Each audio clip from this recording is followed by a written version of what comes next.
ጀዋር የአማራ ህዝብ እንዲጎዳ ይፈልግ ከነበረ ዛሬ ነው መቆስቆስ ያለበት።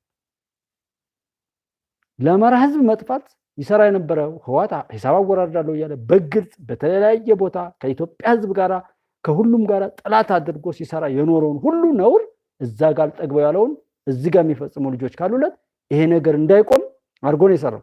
መሪ የለውም፣ መነሻና መድረሻ እቅድ ፖሊሲ የሚባል የለውም፣ ምንም ነገር የለውም። ያ ማለት ምን ማለት ነው? መቼም ቢሆን የዛ ህዝብ መከራና ጥፋት እንዳይቆም ለማድረግ ስለሚመች ዘመን አልሰራለት ካለ ዘመንን ይገልና ማርሻት ይሏል። ማርሻት ከፈለገ አንገቱን ይልና መሪ ወዳጆ ይሏል። መሪ ወዳጆ እንትን አለው ካለ ወደ ሸዋ ይሄዳል። ከዛም አልሆን ካለ ሌላ እሱን የሚመስል ማን ያጣራል? የሚያጣራ የሚጠይቅ ሰው ሲኖር እኮ ነው ትክክለኛ ሰዎች የሚያስፈልግ። እንዳም ካለ ገዱ ጉዱን አምጥቶ ይሾምላል።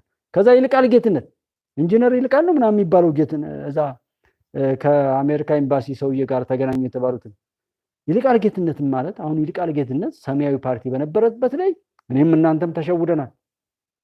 በቃ ደግፈነዋል። ኦኬ ከዛስ የሆነ ጊዜ ፓርቲ የሰማያዊ ፓርቲ ብሎ ማለት ነው የሆነ ፓርቲ አሁን ባለፈው በተካሄደው ምርጫ ላይ አንድ ታሪክ ትክክለኛ ታሪክ ተነግሯል። የምርጫው ዕለት አቶ ይልቃል ወይም ኢንጂነር ይልቃል የሚባለው ሰውዬ የራሱ ምርጫ ዕለት ራሱ አልተገኘም፣ ምርጫም አልመረጠም። ምርጫ ፓርቲ ሆኖ መመዝገብ ግን እንዳንድ መጫወቻ ካርድ ነው። በዛ ለኢትዮጵያ ጥፋት የሚመለመሉ ባንዳዎችን የሚመለምሉ ሰዎች ይመለምሉታል። ኢንጂነር ይልቃል ለዛ ገበያ ላይ መገኘቱ ነው ራሱን ለመሸጥ። አንዳንድ ሀገር ነው ባለ መግዛት ሚስት ለመግዛት የሚከድበት ከተማ ላይ ቻይና፣ ህንድ እንደዚህ የሚባል ሰምቼ አውቃለሁ። ልክ እንደዛ ለኢትዮጵያ ጥፋት የሚመለመሉ ባንዳዎች አሉ። ከእስር ቤት ከስደተኞች ካምፕ ከሚፈናቀሉ ሰዎች ምናምን ማለት ነው ከእስር ቤት ከተሰደዱ እንደዚህ የሚመለመሉ አሉ። ለኢትዮጵያ ጥፋት ለተለያዩ ሀገራት ጥፋት ሰዎች የሚመለመሉት ከነዛ አይነት ቦታ ነው። ሶ ከእንደዛ ውስጥ አንዱ አቶ ኢንጂነር ይልቃል ምናምን የሚባለው አቶ ይልቃል በሉት በዚህ እንግባባ የራሱ ምርጫ ዕለት አለመገኘት የራሱ ምርጫ ዕለት አለመምረጥ ራሱ እንኳን ምን አይነት ንቀት ነው? እሱ ልክ ነው ነገኛም እሱን ከተከተለ ሶስቱ ሰውዬ ከአሜሪካ ኤምባሲ ጋር ቢሄድ የአሜሪካ ኤምባሲው ሰውዬ ምን ሊለው ይችላል? ከዛ ሰው ጠብቁ፣ ገምቱ፣ ቸክ አድርጉ።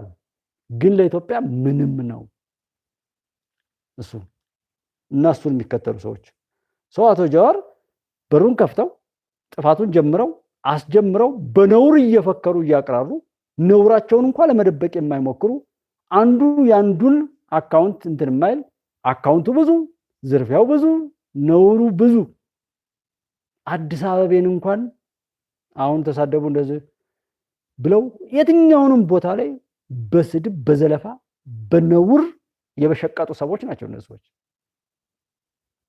እና እነዚህ ሰዎች ጋር እነሱ ዛ ላሉበት ነገር ካላዘኑ ምን ችግር አለ? ማንኛውም ጽንፈኛ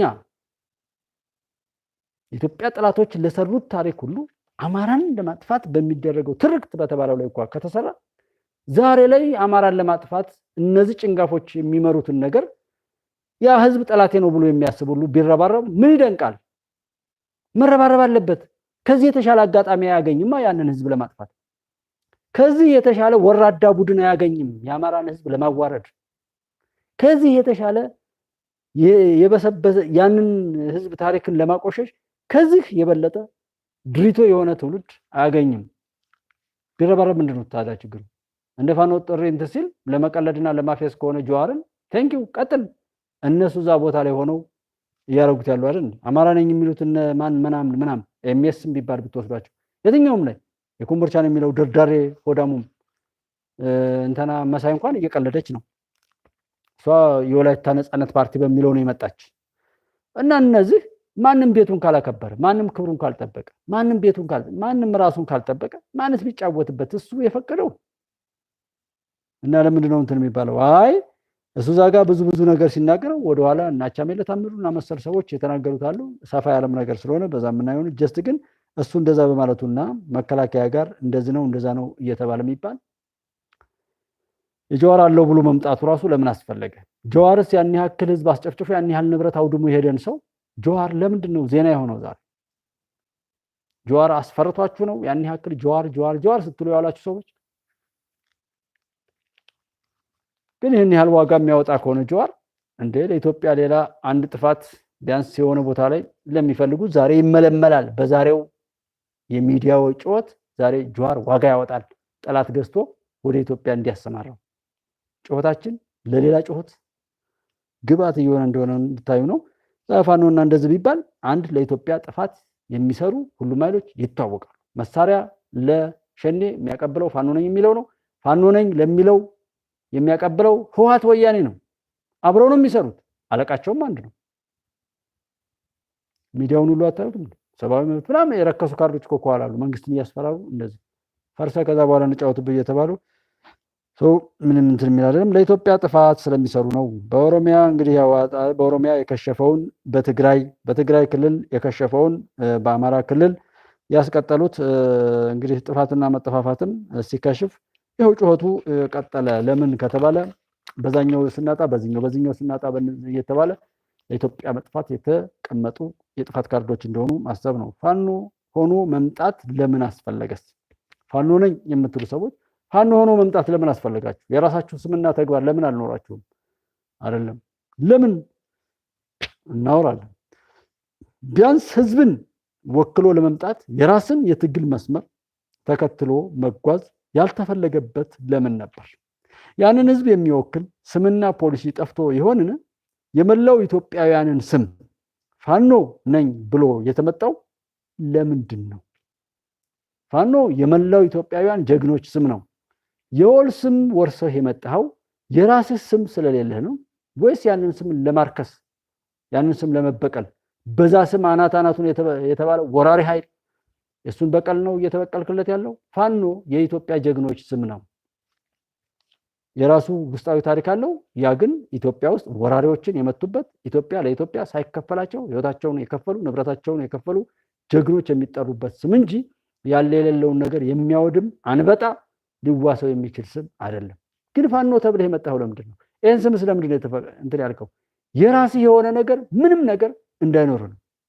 ለማጥፋት ሲፈልግ ቶሎ እንድትጠፋ ነው። ቀጣይ የሆነ ምንም ነገር እንዳይኖር እንጂማ ህዝቡን የሚወክል ማንኛውም ነገር ብታረግ የሚቀጥል ፖሊሲ ይኖረዋል፣ አማራጭ ይኖረዋል። እንደዚህ አይነት ነውረኞችን አደብ የሚያስገዛ የትግል መስመርና አቅጣጫ ይኖረዋል። ትግል የሚባለው ላይ ለምታወሩ ሰዎች ከስልጣን ጋር እየያዛችሁ የምታወሩ ሰዎች ካላችሁ ልንገራችሁ፣ አንደኛ ሞኝነት ነው፣ ጅልነት ነው፣ አላዋቂነት፣ ኋላቀርነት ነው። ከስልጣን ጋር እንደ አይነቱን ቡድን ማነጻጸር በራሱ ስልጣን የሚለውን ለማፍረስ ነው ወይስ ለመኖር? በመኪና ጭናችሁ አምጣችሁ አዲስ አበባ መንግስት እኮ እያለ ያለው ግቡና ስሩ የምትሰሩ ከሆነ ነው። ግንቦት ዓመቱ አለፈ። ባህር ዳር ላይ የአማራ ክልል ብልጽግና ማስረሻ ሰጤንና ሌሎችን ሰብስቦ አወያይቶ ማስረሻ ሰጤ ወጡ ሲሄድ ባህር ዳር ወደ መሸንቲ መውጫው ላይ የተባበሩት ማዲያ የሚባለው ላይ ቴሌብርን እያስጀመሩ የነበሩ ጓደኞች ጠይቀጄ እዛ ቦታ ላይ እንደቆምኩ መጥቶ ነበር። ግቡና የምትፈልጉትን ለህዝብ ለማገልገል ከፈለጋችሁ የምትፈልጉትን ስልጣን እንስጣችሁ ተብለን ተጠየቅን። ስለዚህ እኔ ትምህርት ጀምራለሁ አልፈልግም ብዬ እየሄድኩ ነው ብሎ ነዳጅ ቀድቶ ሄደ ብያችኋለሁ። አንፈልግም ነው ያሉት። እየለመነ እያሽቃበጠ ነበር። አሁንም ድረስ እያሽቃበጠ ነው መንግስት ለነሱ ሰዎች። አሁን እዚህ 4 ኪሎ ምናምን ብትሉ ሰዎች ጭናችሁ አምጧቸው። እውነት እንገባለን ካሉ ጭነን አምጣቸው። አይገቡላችሁም። የተሰሩትም የተፈለጉትም ለዚህ አይደለም። ያውቁታል፣ ታውቁታላችሁ። ነውረኞች ደግሞ እናንተ በራሳችሁ ላይ ያልሰለጠናችሁ ሰዎች እናንተ ምንም ላይ እንደማትሆኑ ታውቃላችሁ እኮ እናንተ። በየትኛውም ቦታ ላይ እኮ እንደናንተ የረከሰ የለም እና ስማችሁ ራሱ የተሰጣችሁ ለዛ ነው። ዘመኑን የማይዋጅ ሁሉ የሚጸየፈውን ነገር እንድታደርጉ ተብላችሁ የተሰራችሁ ታፔላዎች እንጂ ለዛ ነው የራሳችሁ ወቅታዊ ስም ለምን አላወጣችሁም? የትግል መስመር ለምን መሪ ለምን አልኖራችሁም? የሚዲያ የፕሮፓጋንዳ ቲም ለምን አልኖራችሁም? አካውንታችሁ ለምን እንዳልሆነ ለምን የምትገኙበት የምትወጡበት የምትገቡበት ለምን እንትን አላለም? አይደለም ያንን ህዝብ እንድታዋርዱ እንጂ ለዛ ህዝብ ክብር የሚሆን ስራ እንድትሰሩ አትፈለጉ። ለኢትዮጵያ ቁስል ለዛ ህዝብም ቁስል ሆናችሁ ስትፈለጉ ጥርግርግ ተደርጋችሁ አይ ፋኖ ነኝ ብሎ የመጣ በፋኖ ስም ተጠቅልሎ የመጣ ተብላችሁ ድሌት ትደረጋላችሁ። በዛ መልኩ ርካሾች ናችሁ። ለዛ ነው ስሪታችሁ ለዛ ስለሆነ የሰራችሁ ኃይል ለዛ ስለሆነ መግለጫችሁ ምናምን ትያችሁም አንዱም ላይ ምንም ውሃ የሚያነሳ ሰበብ የላችሁም። የምትነዱት ሰውም የሚገርመኝ ለዛ ነውና ለዛ ነው ያንን ህዝብ የሚወክል ስምና ፖሊሲ ጠፍቶ ነው የመላው ኢትዮጵያውያንን ስም ፋኖ ብሎ የተመጣው አይደለም። ጉዳዩ ያንን ህዝብ ለዘመናት መከራውን ሲያበዙበት የኖሩት ኃይሎች አሁንም ያንን ህዝብ ለማጥፋትና ስቃዩን ለማብዛት ከዚያው ህዝብ ውስጥ ያንን ህዝብ የሚያጠፋ ባንዳዎችን በመመልመል በሌሎች ክልሎችና የሀገሪቱ ክፍሎች ላይ ሲያደርሱት የነበረውን የራሳቸውን ክፉ ክፎች በዚህ ህዝብ ላይ ሲያደርሱት የነበረውን ክፉ ተግባር ማለት ነው እየተረኩ እየተናገሩ እዛ ተጨፈጨፈ፣ እዚህ እንዲተደረገ ተገደለ እያሉ ሲነግሩ በዛ እየቀሰቀሱ ያንን ህዝብ ሲያስቆጡ ምን ሲሉ ሲያበሳጩ ለበቀል ሲያዘጋጁ ነበር አለም ሲያደርሱ የነበረውን የራሳቸውን ክፉ ተግባር እየተረኩ ለበቀል ከቀሰቀሱ በኋላ በስሜት እየነዱ ለበቀል አሰልፈው ወደማይወጣው ያንን ህዝብ ወደማይወጣው ዘርፈ ብዙ ጥፋቶች ለመፈጸም እና በዛ መከራ ውስጥ ለማኖር ስላሰቡ ያደረጉት ነው። የራሱን ስም፣ የራሱን መርህ፣ የራሱን ፖሊሲ፣ የራሱን መነሻና መድረሻ ሳይ መጥፋትና መጥፋት ብቻ ያንንም ካደረገ በኋላ እንግዲህ ስለሆነና ያንን ተግባር ከጨረሰ በኋላ በቅጽበት ለማጥፋትም ታስቦ የተሰጠው ስምና ስያሜ ነው። ያ ስለሆነ ነው እንዲህ ፋኖ ነኝ ብሎ የመጣው ነው። ይህንን የአማራን ህዝብ መከራ በቤቱ በመሬቱ የህዝብ ጠላቶች ናቸው። መረዳት ያልቻለ ሰው ያወሩትን የሚያወሩትን የሚሰሩትን የሰሩትን የፈጸሙትን የሚያስፈጽሙትን ነገሮች ሁሉ ቆም ብሎ ማስተዋል በቂው ነው። እነዛ ሰዎች ማን እንደሆኑ ከየት እንደመጡ ለማወቅ ማለት ነው። በሁሉም ዓለም ጀግናውን አጀግና እንግዲህ በሁሉም ዓለም ላይ ጀግናውን አጀግኖ ይጀግናል፣ ለመጀገንም ይሰራል፣ በዚያም ይከበራል። ዛሬን በተሻለ ለመጀገንም እንዲሁ ይንቀሳቀሳል። ጀግናቸውን ያውቃሉ፣ ያጀግናሉ። በዛ ውስጥም ራሳቸውን ለማጀገን የሚያቅዱ ሰዎች አሉ። እኛ ገርስ ደግሞ ጀግናን ምንድን ነው የምናደርገው? ጀግና የሚባል አንወድም፣ እኛም አንጀግንም። መቼም ሰዎችን በመጣል የሚጀግን ሰው የለም። ጀግና ልሁን ያለ ሰው ሰዎችን ማጀገን ነው። ልከበር ያለ ሰው ማክበር ነው። እኛስ ማንን እኛ ምንድነስ? ለምን በምን ይሆን ጀግኖቻችንን የማንቀበላቸው? የበለጠ ለመጀገንስ የማንሰራው? ሁልጊዜም በተለይ በዚህ ዘመን ትውልዱ ራሱን አጧል።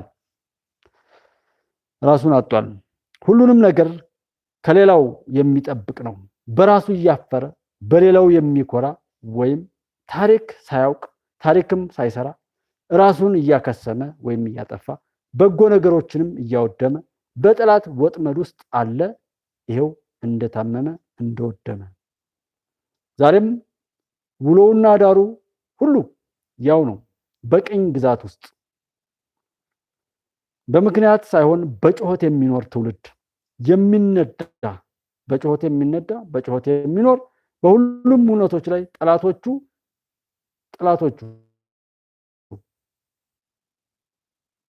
እንደ ህመና ከዚያም እንግዲህ ጠላቶቹን እንዳመነና ከዚያም ያላመለጠ ለመውጣትም ቢሆን ያላሰበ ያላቀደ ወይም ያልፈለገ ከደረሰበት ፈተናም እንኳን ያልተማረ ለመማርም ያልወሰነ ሰውነቱን አግኝቶ ሰው መሆኑን ያልጠበቀ ወይም ሰው መሆኑን ያልተቀበለ ሰው መሆኑን ያላከበረ ለመጠፋፋት በተሰራው የዘረኝነት እርኩስ ያጋንንት ወጥመድ ውስጥ የተሸመቀቀ የታሰረ ነው። ዛሬም ቢሆን እዛው ላይ ሆኖ ውድቀቱን በጌጥ የሚያጌጥ ትውልድ የሚናገረውና የሚሰራውን ውሎውንም ሁሉ ለነገ መዳረሻው ወሳኝ መሆኑንና የረሳና በጥፋትና መጠፋፋት ላይ በነውሩ ሳያፍር እያቅራራ ለክፉ ጥፋት እየተጣደፈ ጀግና ነኝ ሸልሙኝ እያለ ዛሬም የሚያወራ የሚናገር ነውረኛ ትውልድ ብዙ ሆኗል። በተለይ ጃዊሳው በሁሉም መልካም ስሞችና ተግባራት ተሸፍኖም በጥፋት አለቃነቱ የቀጠለ ትንሽ ትልቁ ኃላፊነትን በረሳ ንግግርና የበቀል ቅስቀሳ ለሀገር ጥፋትን ለህዝብም ጉስቁልናን ለማውረስ በየሶሻል ሚዲያው ሲጮህ የሚውል የበዛበት ትውልድ እኛ ሀገር አለ። ትግልና ትግሉ ለምን ብለን ነገና እንደዛ እንጨርሰዋለን። እንወይ እዚህ ያላችሁ ወንድሞች አይ ቲንክ ሁሉ ነገር ትረዳላችሁ። ያወራነውን ቢሆን በስሜት የምናወራው በሀገር ፍቅር ነው። ከተሰራብን በደል አንጻር ነገም እንዲቆም ዛሬም ባለመቆም ዛሬም የሚደናገር የደረሰበትን እንኳን መከራ እንደዚሁ ተሸክሞ ለመሄድ የሚጥርና የሚጣጣር ትውልድ በመብዛቱ በዛ ስሜት ነው ልናበዛው ይቻላል። ያም ይሁን ይህ ግን እንደጠቅላላው ጀዋርም ብዛ ይጩህ ዝም እንደዚህ ይባል ምንም የሚመጣ ነገር የለም። አንደራደርም፣ ሰላም ጠሉ ፋኖ ነኝ የሚለው ጃዊሳም አትደራደር፣ እንድትደራደር ይሄን መጥፎ ሰንኮፍ እድሜህን እንዲረዝምም አንፈልግም። አንተ ማንም ለኢትዮጵያ ለአማራ ህዝብ ጥፋት የሚልክህ ርካሽ ቡድን ነህ። ሰው እንደዚህ አይነቱን ርካሽ መንግስትን ደግሞ እኔ እዚህ የምጠይቀው አልደራደርም፣ ዛሬ አስምርና ማድረግ የሚገባህን ሁሉ አድርገህ ይሄንን ጽንፍ አጽዳልን ከኢትዮጵያ ምድር ከየትኛው ቦታ ላይ ቢሆን መረር ከረር ያለውን አክሽን ውሰድ። ንጹሃን መጎዳታቸው ማልቀሳቸው በደል መድረሱ ይቁም። ባለጌዎችን ባለስልጣናትንም ከውስጥ ያዘልካቸውን ቆሻሻዎችን ጥረግ። በዛም ይሁን በዚህ ለኛ መጥፋትና መጠፋፋት አክሽፍልን። እኔ ያለው ይህ የኛን ታሪክ በበጎ እንጻፍ፣ ክፉዎች ለራሳቸው በራሳቸው ይጥፉ። ሀቅ አይቀየርም። የኬንያ የቀጠለውን ነገር የሚለው ላይ ትንሽ ብንነካው እዛ ጋር የምንነካካው ለምንድን ነው? በተለይ የኬንያን እኛ ሀገር የኬንያን ለኛ ሀገር የስሪላንካን እኛ ሀገር እያሉ እነዛ ነውረኞች ራሳቸውን የገለጡበትን ነገር እንድንረዳ ነው። ልክ እነዛ ናቸው አቅም ቢያገኙ የሚያቃጥሉ። ልክ እነዛ ንግግራቸውን አድምጡ አቅም ቢያገኙ የሚገሉን የሚያገዳድሉን። እልቂት ድግሳቸው። ይሄንን ለማድረግ የሚጣደፉ መከራን ሁሉ ለሀገራችን ለማምጣት የሚሰሩ ወደብ ብሩ ተስፋ ብሪክስ ስትገባ ኢትዮጵያ የሚቃጠሉ ወደብ ልታገኝ ነው ሲባል የሚናደድ ሁሉ የበታች ለማድረግ ያለውን ሳይሆን የሌለውን ጥፋት ሁሉ እየለጣጠፉ የሚያወሩ ከሃዲዎች ናቸው። ማንኛውም የዓለም ሀገር ለኢትዮጵያ ጠላት ሊሆን እንደማይችል እያሰባችሁ የእነዚህን ሰዎች ክፋትና ተንኮል ግን ሳትረሱ በታሪክ እንድታስቀምጡ ፈልጋል እንጂ ኬንያ ውስጥ የሆነውን ምን ያለውን እንደዛ ያለውን ሌላም ሀገር አለ በኢትዮጵያ ላይ እንትን ምን ኢትዮጵያን አትንኩ። ያንን የሆነ ቀን እንትን ብለናል። አሁንም ማንኛውም ይሁን ማንኛውም እሱ ጠቅላላ ነገሩ ኢትዮጵያን አትንኩ፣ በክፋት አትቁም፣ እንደ ግለሰብም ሰውን አትንኩ፣ ሰውን በክፉ አትመኙ፣ የማይገባችሁንም ለመውሰድ አትዋሹ፣ ህግንም አታጣሙ። ፍርዱ ቅርብ ነው። አሁን ፈጣሪ በፍርዱ የሚመጣበት ሰዓት ነውና ንፋሱ ቢንቀሳቀስ የምታቆሙበት ኒኩለር የለም። መሬቱም ቢንቀሳቀስ እሳተ ገሞራውም ቢነሳ ኢትዮጵያ ታበጽሕዋ በእግዚአብሔር ኢትዮጵያ እንደምትቀጥል እንደምታሸንፍ ግን ኢትዮጵያ ታበጽሕዋ በእግዚአብሔር ኢትዮጵያ እርግጠኞች ሆነን እንቀራለን። ስንት ሰው ይረዳል? አይደለም ሀቅ ያሸንፋል። ጎ ቴሌቪዥንን ትናንትናም በተናገርነው የተለያየ ነገር እንትን ብላችኋል። ታሪካችሁ እንደዚህ ከሰው በላይ አድርጉት። ሰውነታችሁን ከሰው በላይ ለሰው መዳን ለሰው ስትሉ ዋጋ የምትከፍሉ ኮሚኒቲ ጋይድላይንስ ወሰርቢ ወይም ሚዛን አካባቢ ስሉታ ወደ ሳተላይት ባለው ገብርኤል ቤተክርስቲያን የሚሰራ የሚል ኮፐኖች ናቸውና እንደዚህ አይነት 100